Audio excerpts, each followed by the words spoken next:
मांजर काकू, इतर वेळेस मला गल्ली बोळातून पळून पळून मारणारी तू आज चक्क साबणानी शॅम्पूनी उठण्यानी चोळून मुळून आंघोळ घालतीयस. काळ उंदऱ्याशिवाय मला कधी हाक मारली नाही तू.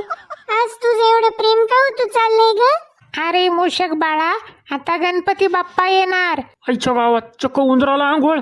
तू बाप्पाचं वाहन आहेस ना. आता 10-12 दिवस चिखलात गटारात अजिबात लोळायचं नाही. छान स्वच्छ राहायचं.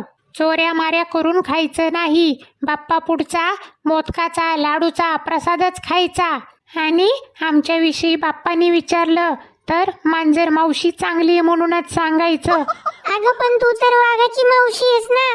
आता काही दिवस मी तुझी पण मावशी आहे. बया, गणपती बाप्पासाठी वशिला लावी ती. काय तर म्हणे मांजर मावशी. संसोद आल्यात तर कशी नाती होते आठवायला लागल्यात.